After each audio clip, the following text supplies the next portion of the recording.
¿Qué tal? Buenas noches, bienvenidos a Espiral. Hoy el University Club nos invitó a su biblioteca, donde ya hemos estado en otras ocasiones, recordarán, con Giovanni Sartori, para hablar de un tema que trata un libro justamente que tengo a mis espaldas, que hizo Justo Sierra, que coordinó y que hablaba justamente de la evolución social de México hacia principios del siglo XX. Pues hoy el tema vuelve a ser esa evolución civilizatoria que ha tenido el país y también por momentos lo inverso, el proceso descivilizatorio.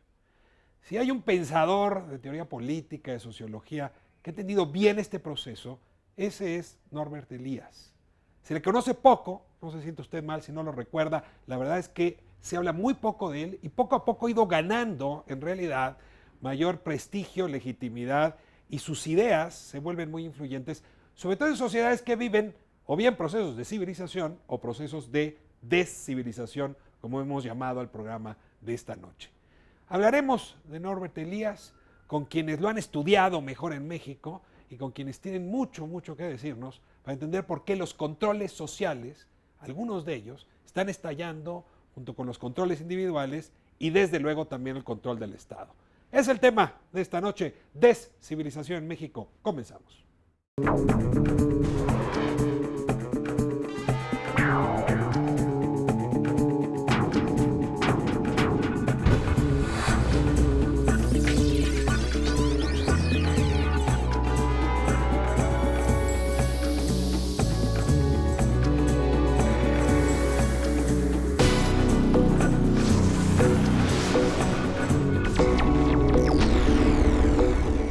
Abrimos nuestra conversación de hoy sobre Norbert Elias con tres investigadoras que han trabajado el tema y particularmente con una de ellas que nos ha obligado a leerlo en esta época. Antes de presentarla, quiero darle la bienvenida a Fátima Fernández y como es tradición aquí en Espiral, que ella misma nos cuente quién es y por qué está aquí con nosotros. Pues me llamo Fátima Fernández Crisli. Trabajo en la UNAM, en la Facultad de Ciencias Políticas, y este autor, sobre el cual vamos a hacer el programa, es el único que yo he encontrado que sus preocupaciones lo llevan a plantearse una teoría de la evolución humana. No problemas concretos, sino qué ha sido de la humanidad, de dónde salió y hacia dónde va. No es una cosa fácil de explicar y su lectura acaba siendo muy convincente. Es un observador de la vida cotidiana, de muchas generaciones y de ciertas constantes. Es una delicia, la verdad, lo que vamos hoy a tener por conversación y se la debemos a Gina Sarudowski. Gina ha rescatado en México, ha agitado las banderas para que volvamos a leer a Norbert Elias. Tengo que decir, no solo porque sus ideas son interesantes, Gina, sino porque tiene cosas fundamentales que decirle al México de hoy. Por eso hemos llamado descivilización. Si entendemos a Elías, podríamos entender qué nos está ocurriendo. Pero ya me adelanté a lo que tú tendrías que decir, si así claro, te parece. bueno. Gina, bienvenida. Gracias. Bueno, es un gran autor, Elías, y es un autor sumamente vigente, precisamente porque él habla del control en todos los niveles, del autocontrol de las personas que lleva al buen comportamiento. ¿Por qué te interesaste en él? ¿Por qué publicarlo? ¿Por qué en estos tiempos? Bueno, yo me interesé en él porque considero que permite entender desde las cuestiones más específicas de por qué la gente se autocontrola, por qué el sentimiento de vergüenza, hasta la forma de controlar del Estado por los ejércitos y la policía y cómo todas esas formas de control, como tú lo dijiste en el proceso de civilización, se están perdiendo y cuál es el futuro en general frente a estas circunstancias. Antes de hablar más de Norbert Elias, dos palabras sobre ti. Eres investigadora de la UNAM. Soy investigadora de la UNAM, soy profesora de tiempo completo, investigadora de la UNAM y una apasionada del estudio de los clásicos y de la vigencia de cómo las teorías de los clásicos y los contemporáneos de las ciencias sociales nos pueden servir para el análisis de la sociedad contemporánea y concretamente el caso de México y América Latina. Muchas gracias por estar aquí con nosotros. Y está también con nosotros el investigador Héctor Vera. Me da muchísimo gusto. Héctor, y le toca ahora presentarse a usted. Bueno, yo soy Héctor Vera, investigador del Instituto de Investigaciones sobre Universidad y la Educación. Y bueno, Creo que lo que me trae a mí aquí como lector, analista de la obra de Elías, pueden ser muchas cosas, pero una que me agrada mucho es la capacidad que tiene un pensador de expresar ideas complejas de un modo muy sencillo. No solamente es un gran sociólogo, sino además un prosista consumado. Entonces, y creo con una que cultura amplia. amplísima. Entonces, de todas las opciones que tendría el no sociólogo para adentrarse en la sociología, ese es uno de los mejores caminos. Es una prosa que te invita, que es sugestiva, que es entendible, y creo que eso es escaso y es una cualidad que yo aprecio mucho. Es una cualidad democrática, ¿no? A ver, el auditorio se va a estar preguntando quién es Norbert Elias. Y es que, en realidad, es un hombre prácticamente desconocido, excepto para los especialistas. Pregunto, ¿por qué un teórico tan importante no nos dice nada? A ver, yo digo Max Weber y me está entendiendo alguna buena parte del auditorio. Digo Norbert Elias, ¿quién es ese señor? ¿Por qué sabemos tan poco? Ya olvídense de su teoría, de él. Yo creo que porque él mismo no quería ser muy visto. Él empieza su obra, bueno, primero como académico y saca 2 libros, El proceso de la civilización y La sociedad cortesana. Pero después viene algo que para él es muy fuerte. Sus padres mueren casi al mismo tiempo. Del padre se sabe poco, de la madre muere en Auschwitz. Entonces el tipo se pregunta... A ver, si la madre muere en Auschwitz, ¿él también va a dar a campo de concentración? No, él no va a dar, porque él se sale antes. Él dice, él trata de convencer a los papás, vámonos de aquí, y no lo logra. Y él se va a Inglaterra, está en Londres, cuando sucede todo esto, y finalmente sabe que la madre muere ahí, y el tipo se queda varado totalmente. No puede seguir escribiendo en ese momento, teniendo ya 2 libros. Se vuelve boxeador profesional, recto, gancho, swing, o sea, profesional. No es cierto. Y después de eso, dice, si Freud hizo algo y sus discípulos tienen algo que darme para que yo entienda lo que me está pasando, me voy a meter en eso. Y se mete, encuentra en Londres a uno que fue psicoanalista, que él conocía desde Alemania, que en Alemania se llamaba Fuchs, ya que se llama Folk, se cambia el nombre, y se psicoanaliza con él. Y después de 10 años de no escribir nada, empieza otra vez con la gran obra. Esto ya suena a película. A ver, sí, vamos yo despacio. yo tengo otra visión A al ver. respecto. Yo creo que, bueno, que lo que dice Fátima sí es importante, pero yo no creo que fue tanto una decisión personal. O sea, realmente él estuvo en un destino adverso. Como La Segunda Guerra judío alemán, y el genocidio. efectivamente él trata de convencer a sus padres, uno muere en los campos de exterminio, su madre muere en Auschwitz, su padre muere en Breslau, y su libro sale en 1939 en alemán. Un libro que se publica en 1939 en alemán, nadie lo va a leer, y además es un autor de una víctima del nazismo que vive en Inglaterra y que tiene que pasar mucho tiempo como profesor sin que conozcan su obra. Él fue profesor de Anthony Giddens, que es un sociólogo muy reconocido en Leicester, y de otros, y él se siente obligado, lo dice un poco en su autobiografía, a defender sus propias teorías y a ir a contracorriente. Entonces, efectivamente, lo que dice Fátima es importante, pero también las reacciones a sus teorías, lo poco que se conocía de ellos, libros que no son traducidos, sino hasta mucho después, aparte de toda la situación personal, son factores que pesan, pero yo creo que la no traducción de sus libros por las circunstancias de la guerra fue un factor fundamental. Víctor, ¿qué lo saca de la luz? Bueno, un premio, un reconocimiento en Alemania, el premio Adorno que le da la ciudad de Frankfurt en 1977. A ver, perdón. De 39 a 77 vive en esta suerte. Sí, estamos hablando ya de un hombre, si no me recuerdo, de 84 años aproximadamente, cuando renace este viejito y sale a la luz como estrella de este gran pensador que estaba perdido en una universidad de provincia británica. Él había sido un hombre, digamos, muy testarudo en decir, yo creo que sí quería los micrófonos, simplemente no estaba dispuesto a acoplarse a lo que los micrófonos querían. Él quería atención, pero no estaba dispuesto. A ver, desarrollalo un poco. Él no estaba dispuesto a acoplarse a lo que los micrófonos querían. O sea, él no quería decir lo que la gente quería escuchar, él quería decir lo que él quería decir. Él no estaba dispuesto a, digamos, diluir sus ideas o acoplarlas a las modas intelectuales de su momento. Cuando la ocasión fue adecuada para que hubiera un público que pudiera recibir sus ideas, Ahí fue cuando, digamos, las publicaciones, las entrevistas, los viajes internacionales, el reconocimiento llegó, pero él nunca estuvo dispuesto a renunciar a su modo de ver la sociología, que durante décadas, en la mediados del siglo XX, simplemente no era popular. ¿Quién y cuándo lo trajo a México? ¿Quién lo trajo? ¿Por qué llega a Su obra. México? ¿Cuándo se traduce? ¿Quién es el Bueno, yo te lector voy a primero? decir que uno de los primeros que hace una traducción de sus textos en nexos es José María Pérez Gay. Pérez Gay trae... Él lo daba en sus clases y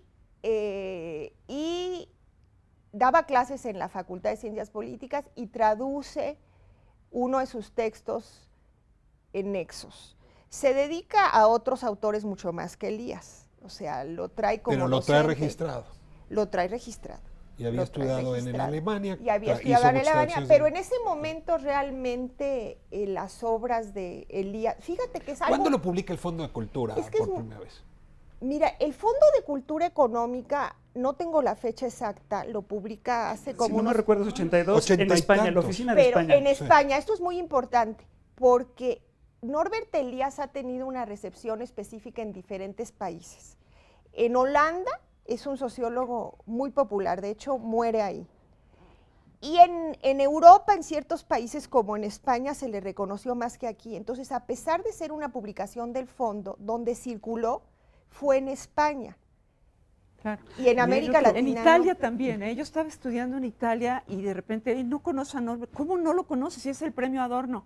Y me fui a la librería y había todo y empecé. Ahí yo me enganché ahí en Italia. Y cuando regresé a México dije, ¿por qué yo nunca lo oí en la facultad, en la carrera de sociología? Y hay Y otro Gina vínculo ahí. Sabludowski era el referente.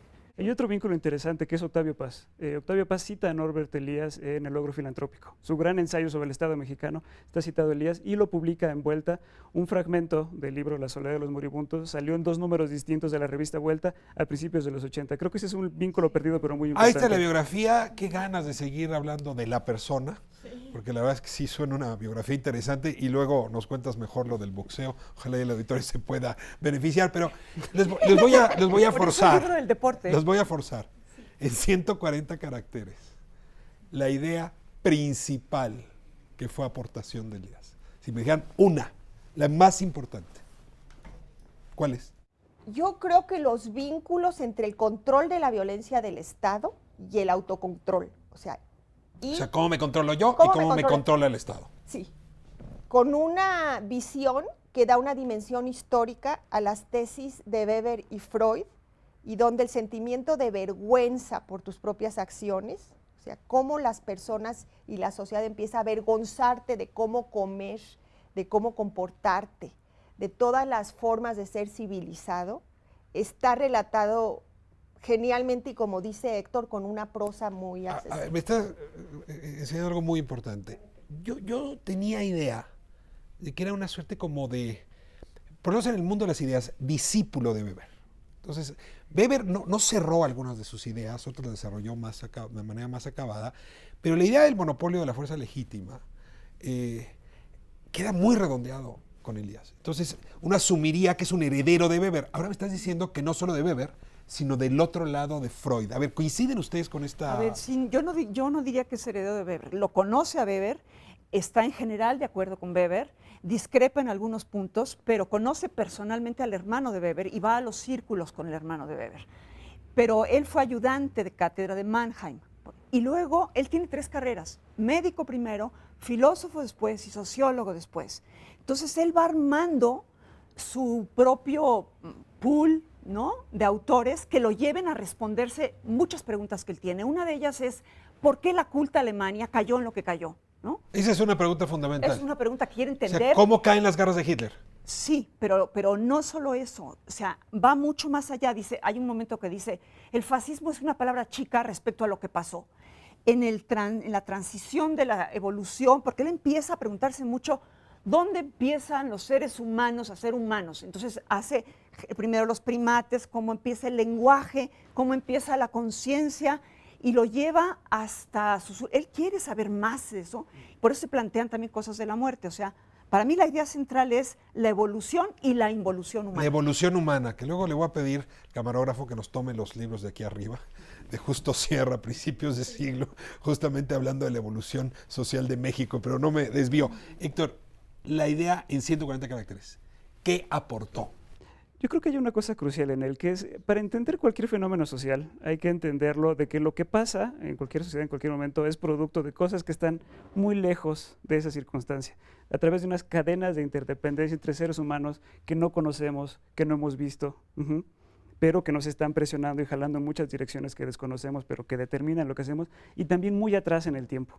Es decir, si queremos entender algo, tenemos que ir muy lejos de donde estamos físicamente y muy atrás en el tiempo. 8 generaciones, 7 generaciones. Sí, A ver, 100, 200, 1000 años pueden ser la dimensión necesaria. voy a cerrar este bloque, pero déjeme dejar una discusión sembrada.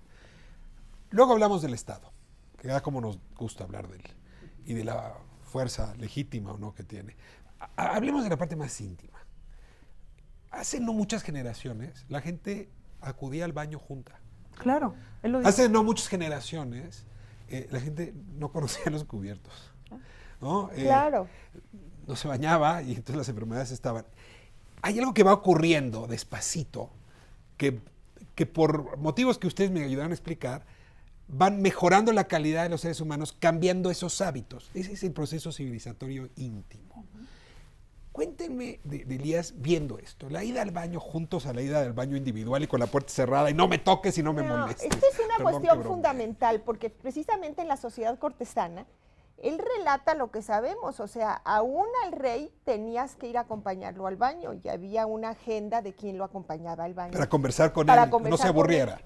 Pero Elías tiene Es que no había cómics, sí. sí, una tesis clara, que a mí me parece lo más interesante, que dice que los ejércitos modernos nacen al mismo tiempo que nace la cuchara, el tenedor y la pijama. Es decir, que la contención a nivel macro se da al mismo tiempo de que surgen estas cuestiones que implican que el ser humano empieza a sentirse avergonzado de su cuerpo. Porque la pijama no solo es para taparte, es porque ya sientes vergüenza de tu cuerpo. Relata cuando viene una princesa de Italia con un tenedor en la mano y llega a las cortes de Francia y piensan que traía un instrumento, dijeron, ¿qué nos vas a hacer con esa arma? ¿No? Y lo que es muy... el surgimiento del pañuelo tiene cosas muy importantes cuando la mamá empieza a decirse, o cuando él empieza a decirle la mamá al niño, ya no te suenes con las manos, o sea, usa el pañuelo. Y todas esas cuestiones surgen al mismo tiempo. A ver, déjame ver si entiendo.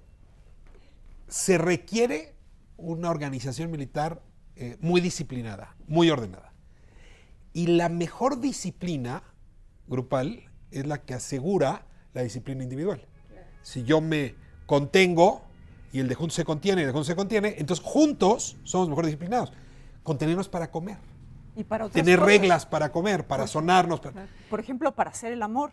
O sea, no había eso del cuarto de los niños, es una cosa reciente, ¿no? Todos juntos ahí, entonces los niños veían el acto sexual.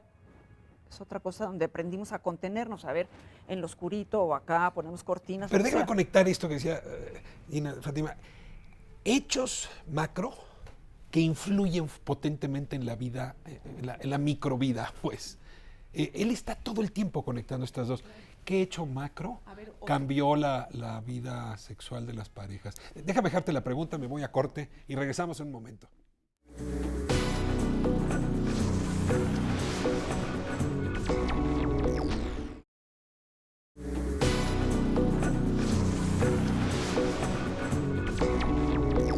Bueno, estamos de vuelta. El University Club, una casa que alberga esta institución desde hace ya más de 80 años y que se fundó hace más de 130. Su biblioteca nos alberga hoy. Ya antes habíamos estado aquí con el maestro Giovanni Sartori y el maestro Jorge Islas, y hoy repetimos, creo que Norbert Elías se merecía este lugar. A ver, regreso con un resumen rápido. Hay 3 tipos de controles en el ser humano. El que uno mismo se impone y que la vergüenza frente al espejo, frente a la mirada propia, contiene. El control social, ¿no? La sociedad te ve mal si comes con la boca abierta. sueltas 2 o 3 tajos, 2 o 3 majaderías en un lugar donde no debes. O cuando la sociedad te retiene el saludo porque te has vuelto un hombre muy corrupto, un ladrón. Y luego el último control, que le dedicamos mucho, pero quizás es el más flexible, el más difícil de coaccionar, que es el del Estado, ¿no? Discutiremos, si les parece, en ese orden. Nos quedamos en el bloque anterior hablando de la vergüenza y nos decía Fátima, bueno, antes los papás tenían vida sexual frente a sus hijos que además crecían en número, lo cual, por cierto, seguramente alentaba el incesto. Claro, él habla de eso. Y te preguntaba, no, a ver, ¿por qué? ¿Por qué de pronto, a ver, los hijos a una recámara distinta y luego las niñas de un lado, los niños del otro? ¿Qué está pasando en el mundo, de acuerdo con Roberto Elías, para que eso ocurra, Fátima? Están pasando muchas cosas en distintos ámbitos de la vida privada. Por ejemplo, lo de la muerte, así como de hacer el amor en público, la gente se moría en brazos de la gente de su familia, ¿no? Él dice, hoy morimos de manera más aséptica, pero menos humana, ¿no? Con esto crecen los servicios de salud, los hospitales, ¿no?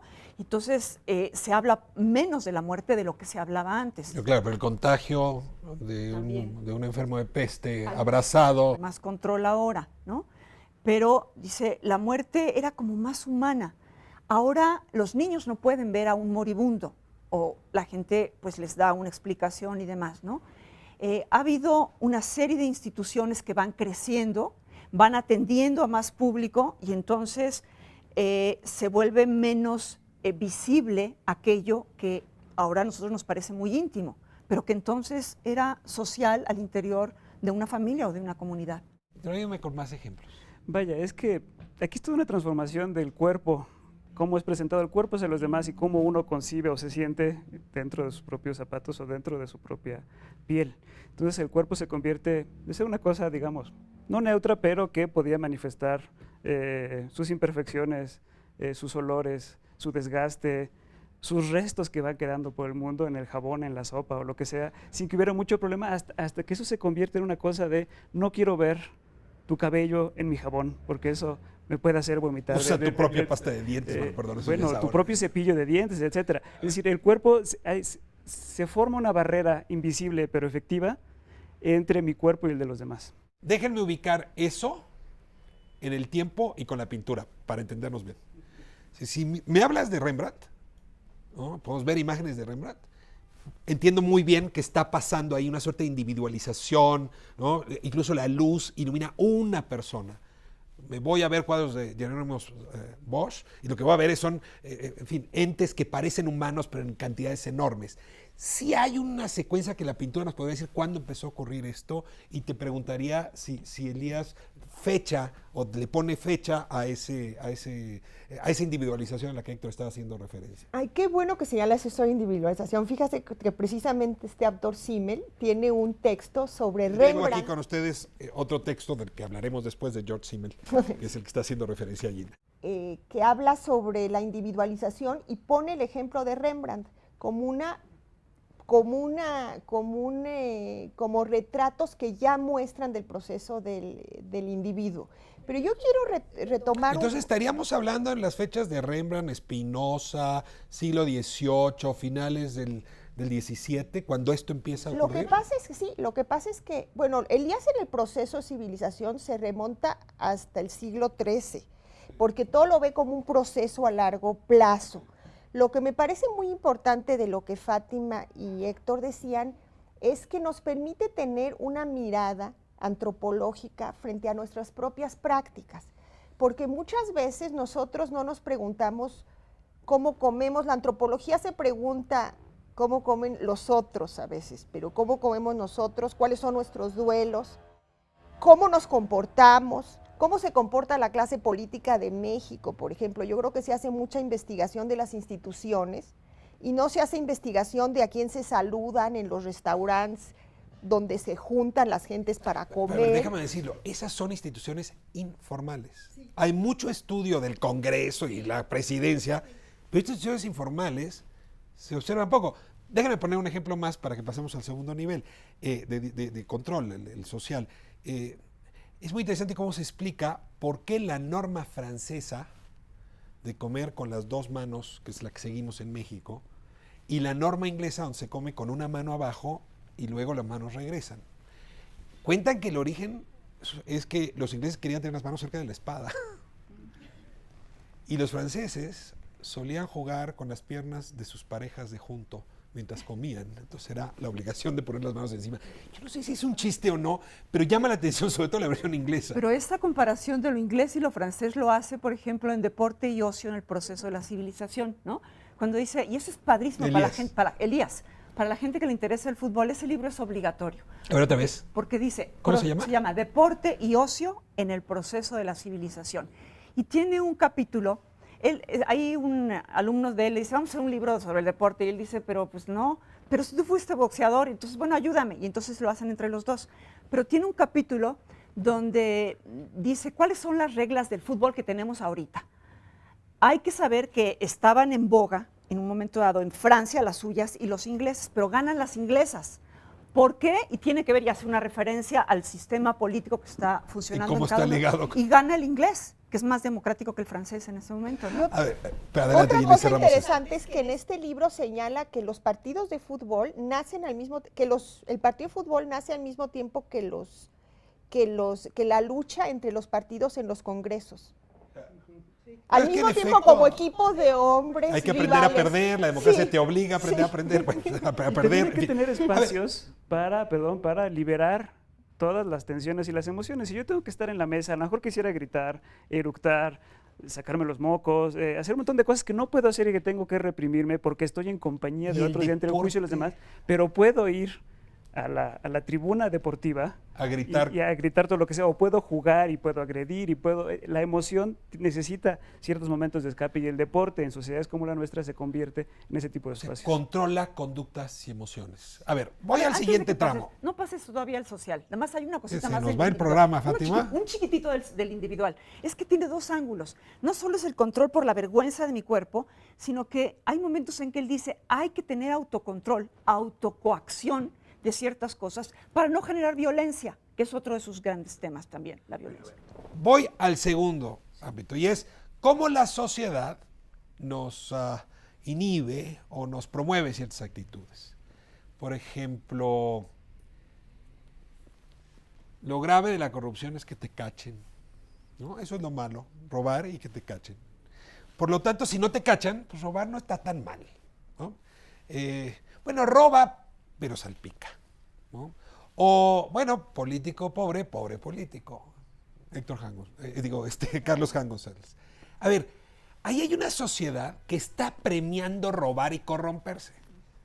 Hay otras sociedades que dicen, yo no le entrego el saludo a un individuo que han robado del erario público. Sí, hay sociedades que premian y otras que castigan socialmente. No llego al Estado. ¿Me ayudan a desarrollar este control social? ¿Cómo opera? Y otra vez, como lo hicieron de manera sabrosa, con ejemplos puntuales.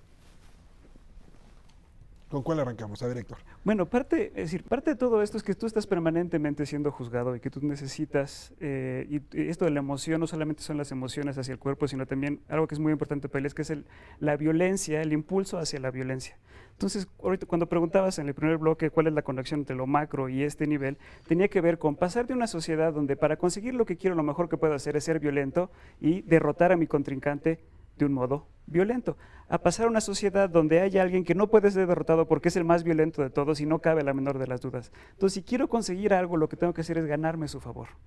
Entonces pasamos de la lucha entre nobles a la lucha de las cortes por conseguir la atención y los favores de los reyes. Es por eso que todos estos modales nacen en las cortes francesas, donde este proceso se logra muy bien. Es decir, ya no es tanto que yo me controlo por razones de interés personal, sino que quiero agradar. Y entonces comer con la boca cerrada, no soltar majaderías, verme limpio, eso agrada al que está en un estado o en un estatuto superior. Ese sería un mecanismo donde la sociedad va, conectando lo público con lo privado. Que si pensamos del siglo XX mexicano, podremos ver todos los pequeños gestos que había entre el presidente y los gobernadores, por ejemplo, ¿no? Y ningún gobernador intentaba, durante los buenos años del perismo, derrotar al presidente con un golpe de Estado. Lo que intentaban era manipular y tejer para agradarle al presidente y ganarse sus favores. Para haciendo analogía Eso quiere muy decir lejana. que las prácticas sociales de control funcionan como las escaleras, de arriba para abajo. Es decir, que la élite y sus modos acaban normando el comportamiento del resto. Bueno, yo creo que Elías, digo, no puedes generalizar, es una de las cuestiones fundamentales de Elías, pero precisamente por eso estudió, se puede decir que en parte sí, porque por eso estudió la sociedad cortesana. Él considera que tiene un libro clásico que se llama La sociedad cortesana, donde estudia los hábitos de la sociedad francesa y considera que las formas de comer y las formas de comportarse ahí se generan. Ahora, a mí me gustaría vincular esto con la corrupción. Elías no se dedica mucho a la corrupción, pero yo creo que también, desde luego, la cultura es muy importante, pero el Estado de Derecho es fundamental. Es decir, el hecho... Pero ese es el tercer cajón. A ver, déjame sembrar una idea porque me tengo que ir a corte. Carlos Jan González es un referente, no nada más para la gente del Estado de México, de cómo hay que hacer política y cómo hay que enriquecerse al mismo tiempo. Esa es una serie de normas de éxito cultural que se derraman hacia abajo. Juan Gabriel, cuando empezó a cantar, en los años 70, la gente lo quería oír, pero las élites y el resto del pueblo, pero sobre todo, no lo querían ver, porque parecía, como decía él, lo que se es no se pregunta, ¿no? Esa discusión me lleva a suponer que también hay normas, cuando veo a Juan Gabriel y llega hasta Bellas Artes y las élites un día finalmente sacan el pañuelo y se ponen a bailar con él, que hay normas que vienen de abajo y que llegan del Noa Noa hasta Bellas Artes. Necesito que me ayuden a entender cómo esa dinámica. Me voy a corte y regresamos para que me expliques esto. Quédese con nosotros, seguimos en Espiral aquí en el University Club.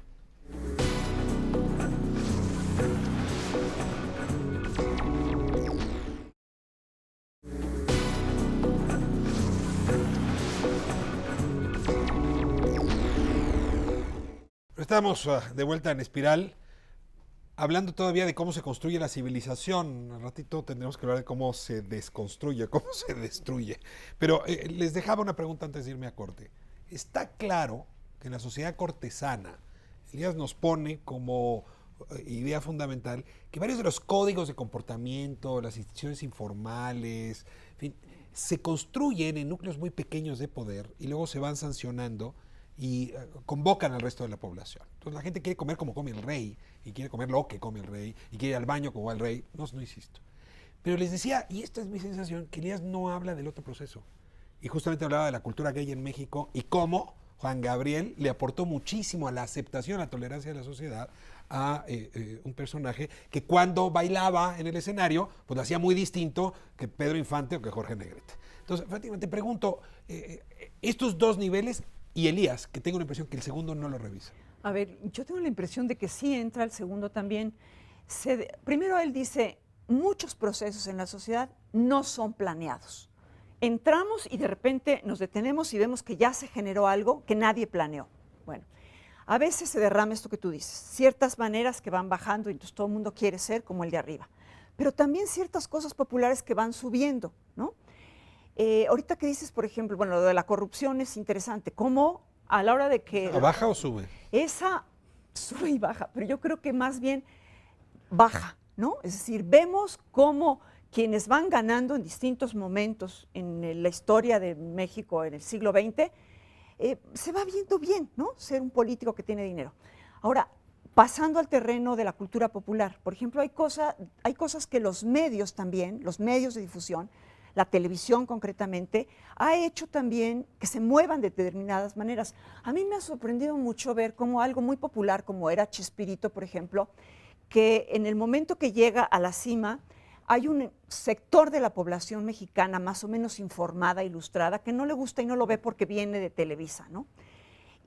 Pero hay un sector popular que lo mira. Se muere él y uno viaja de repente y le dicen, pero allá en otros países, Argentina, Colombia, Perú, es arriba y es abajo y es en medio. ¿Qué pasó aquí socialmente donde un grupo acepta y otro no? Y yo, por ejemplo, digo, bueno, a mí me parecía que no había que verlo. Y de repente empiezo a darme cuenta que es un fenómeno social importante y empiezo a darme cuenta que hay cosas que mi grupo social, ¿no?, de arriba abajo, dice no, pero que uno empieza a darse cuenta que permeó desde abajo. A ver, entro al tema descivilizatorio. O sea, hay una serie de costumbres que se construyen arriba o se construyen abajo. Cada una la tenemos que ir encontrando. Pero claramente civilizan, en el sentido de que provocan paz, coexistencia pacífica, ¿no? Eliminan violencia, incluso yo diría hasta permiten goce, ¿no? Y un goce duradero. Pero hay otras que son exactamente la inversa. De pronto se vuelve aceptable golpear, matar, dar un cerrón con el coche o con una AK-47, en fin. El proceso descivilizatorio, hablando todavía de este segundo nivel, no quiero tocar el Estado todavía, ¿no? De los controles sociales y los controles personales que se extravían y que llegan a sociedades a perderse, a descivilizarse, como se llama el programa. Gina, tú has teorizado sobre eso y te pediría ahí sí que te extendieras todo lo que necesites. Bueno, mira, Elías realmente toma esta cuestión del proceso descivilizatorio más en su libro sobre los alemanes.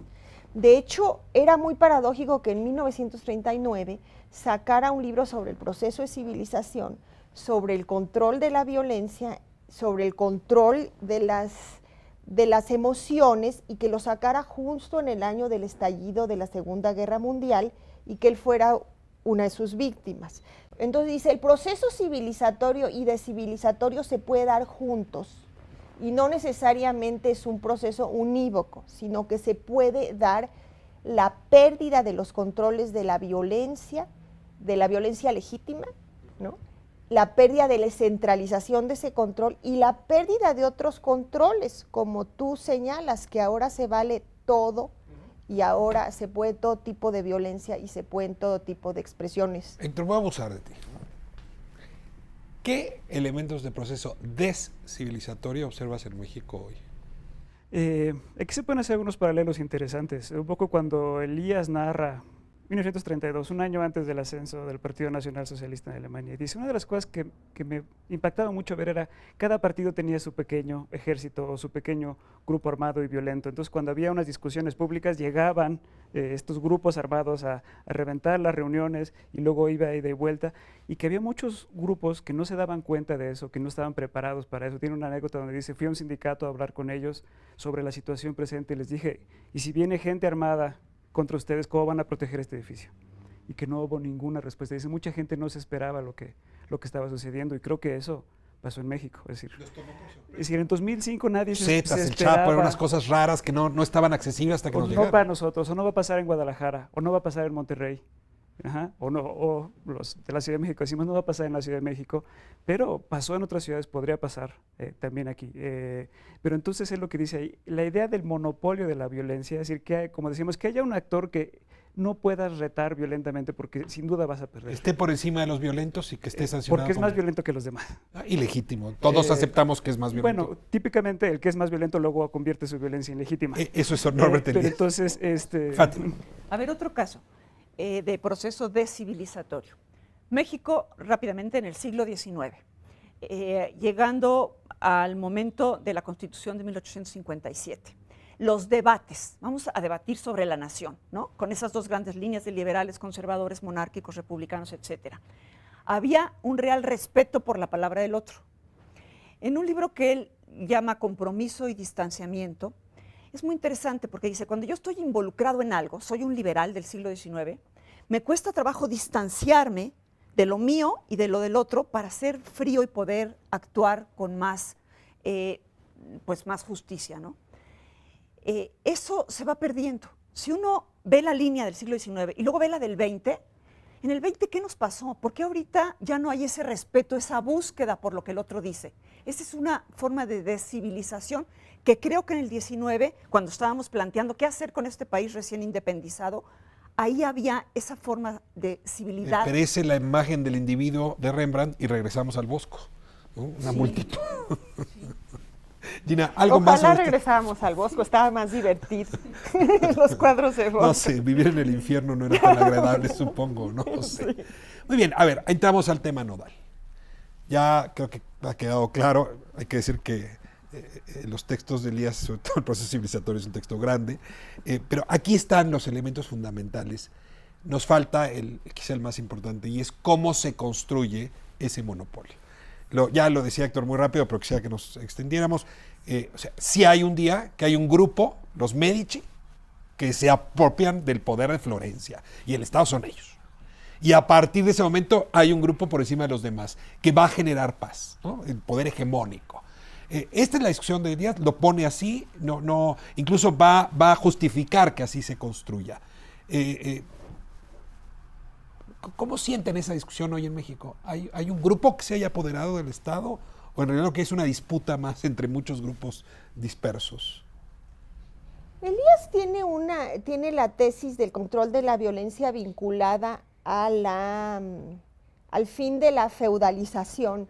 Es decir, antes los señores feudales tenían que contratar a sus defensores de su feudo, ¿no?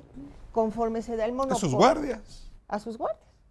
Entonces, lo que está pasando ahorita parece ser un proceso de feudalización en términos de el cártel del Golfo en su día contrata a los Zetas, el cártel de Juárez contrata a la Línea, el Chapo y contrata a los suyos. Sí, en realidad parecían grupos feudales. Y además, no solo eso, o sea, se habla de, en el momento en que estamos ante tanta violencia, pues cada uno tiene que hacerse cargo de su propia seguridad. Entonces, ese cierre de calles en la Ciudad de México, cuando los vecinos se unen y cierran su calle para protegerse, pues también... Las rejas estas Las inmensas. rejas, pues es un proceso de un poco de feudalización que cada quien nos tenemos que hacer el pedazo de responsables. banqueta del viene-viene.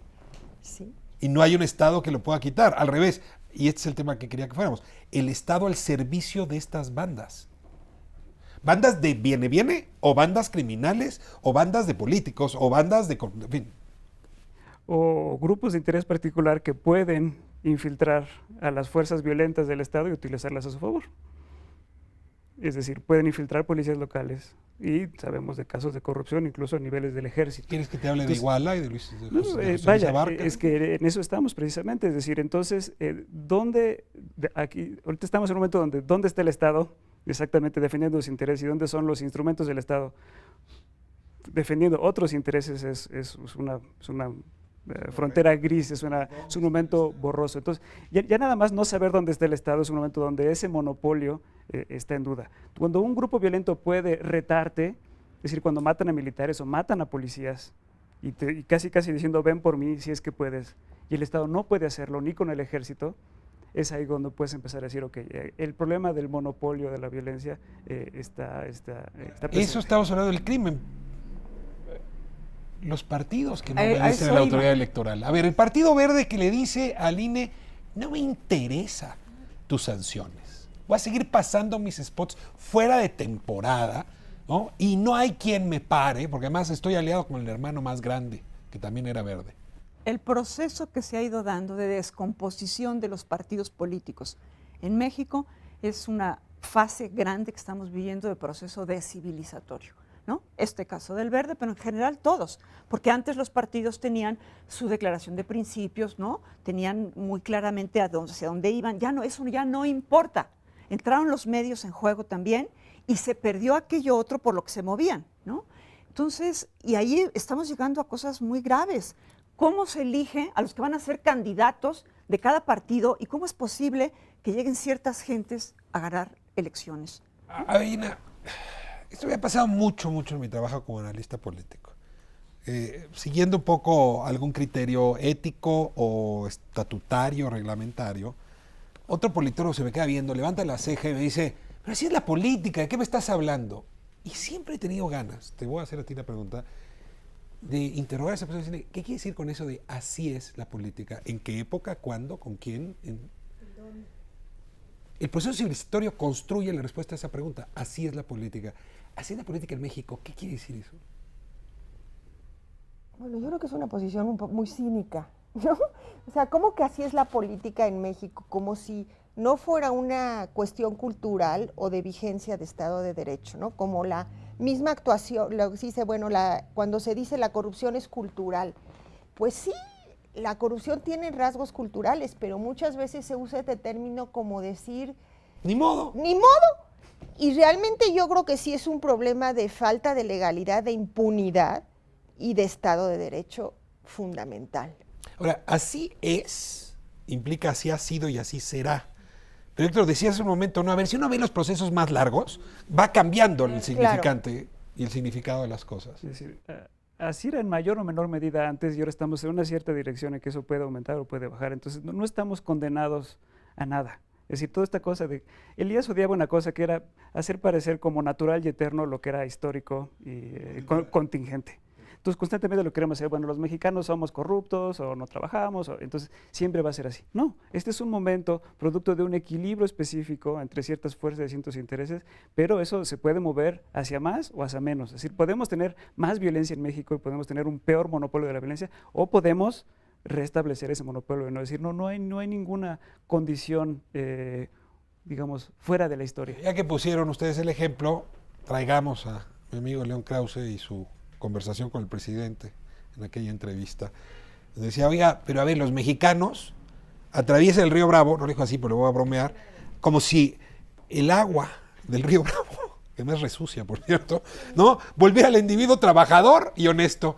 O sea, a ver, ¿cómo puede ser que nada más te atravesas un río y te vuelves otra cosa? ¿Me ayudas a entender? Ahí tiene que ver mucho el control social también y el control del Estado, las dos cosas. Y hay reacción, ante esos dos controles viene el autocontrol o la autocoacción, y yo no voy a hacer eso que allá sí hago, ¿no? Hay un juego. Eso es importante.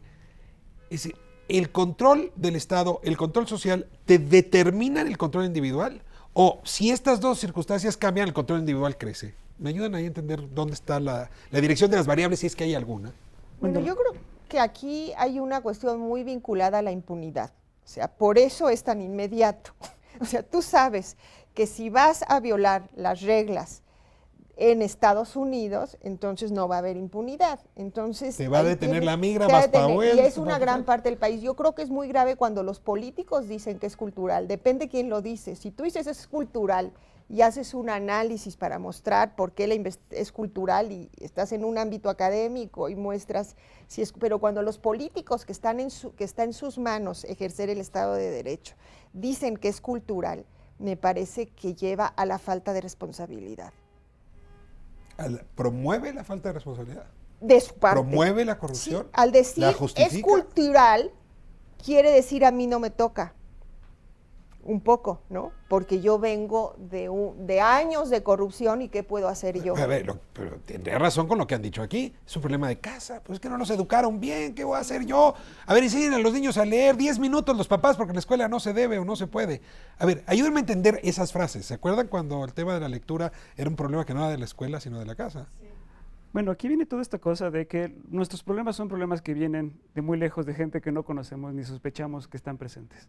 Entonces, si pensamos en el problema del crimen organizado, el crimen organizado no es un problema no solamente de México, ni solamente del Estado mexicano, sucede por cosas, es decir, la gente que fuma marihuana en Europa o en California tiene que ver también con eso. Los flujos internacionales de droga de América Latina, el Caribe, de Colombia, tiene que ver con eso. Entonces, son cosas que escapan a nuestro control. Quisiéramos pensar que está en nuestras manos, que es una cuestión de voluntad. Te reduce angustia, ¿no? Quisiéramos pensar eso, pero Elías odiaba las fantasías que te tranquilizaban del alma. Elías era un realista que decía, no importa cuán desolador sea las cosas, tenemos que ser realistas y afrontarlo cara a cara. Porque Entonces, probablemente los alemanes no se alcanzaron a dar cuenta con suficiente crudeza de su diagnóstico. Exactamente.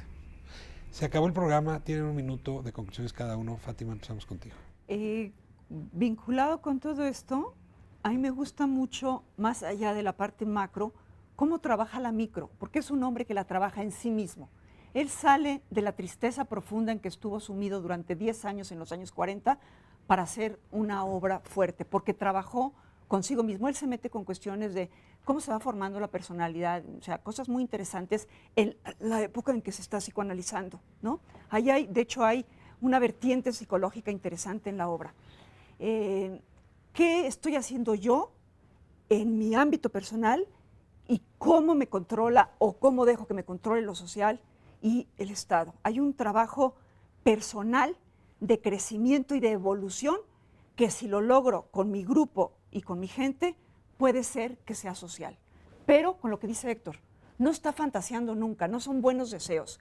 Él tiene mirada de largo plazo y dice, en la historia se dieron casos, en la nuestra por supuesto, donde el proceso civilizatorio se veía venir como con más fuerza y momentos en que se detiene y hay involución. Gina. Yo quiero aprovechar para mencionar un libro que no ha sido mencionado aquí y que a lo mejor se vincula con tu intervención de Juan Gabriel y la recepción de la música, que es Mozart, Sociología de un genio. Y entonces en este libro que ¿También se de Elías? de Elías, que Mozart. se llama Sociología de un genio. En este libro él te explica el cambio en el comportamiento artístico y cómo con 15 años de diferencia Mozart tiene que acoplarse a la vida de las cortes y Beethoven ya puede ser el genio loco, medio loco que sale en las fotografías y que puede tocar en los teatros. Entonces, esto se ha aplicado al análisis también de la música popular, de los fenómenos que mencionas y cómo hay una configuración que te determina que los artistas, la música y en un determinado momento pueda salir de ciertas convenciones. ¿Me mandaste a comprar todos estos libros? ¿En qué editorial están? ¿Están en México todos? La mitad está en Península y la mitad... Este está en Península, no es sociología. El Fondo de Cultura Económica tiene el proceso de civilización, la sociedad cortesana, deporte y ocio en el proceso de civilización y sobre el tiempo. Y ahora va a publicar un libro del que tampoco hablamos, que son los establecidos y los outsiders. Y el de Mozart está en Península. Muy bien, Héctor, te toca cerrar. Me quedaré con dos ideas. Una es pensar en términos de procesos, pensar en términos históricos. Otra es pensar con tanto realismo o distanciamiento como sea posible. Me robo una metáfora del director de teatro Luis de Tavira que decía, la pregunta no es si el vaso está medio lleno o medio vacío. Esa es una pregunta errada. Si la pregunta correcta es, ¿el vaso se está llenando o se está vaciando? Tenemos que ver no el momento del vaso en el presente, sino cuál es la dimensión histórica del proceso en el que está realizando. La otra es, afrontemos las cosas con tanto realismo como podemos. Se mencionó mucho el asunto de la muerte. Elías decía, es asombroso que en las sociedades contemporáneas mucha gente, frente a la pregunta de la muerte, diga, prefiero pensar que nunca me voy a morir y actuar como si nunca me vaya a morir. Me regaló Fátima Fernández, La soledad de los moribundos como lectura. Cierro el programa. Muy agradecido con ustedes tres, muy agradecido con el auditorio. Son discusiones que valen la pena. Con todo, ofrecen más luz que otras discusiones. Nos vemos próximo miércoles aquí en su canal 11. Gracias por habernos permitido entrar a su hogar esta noche.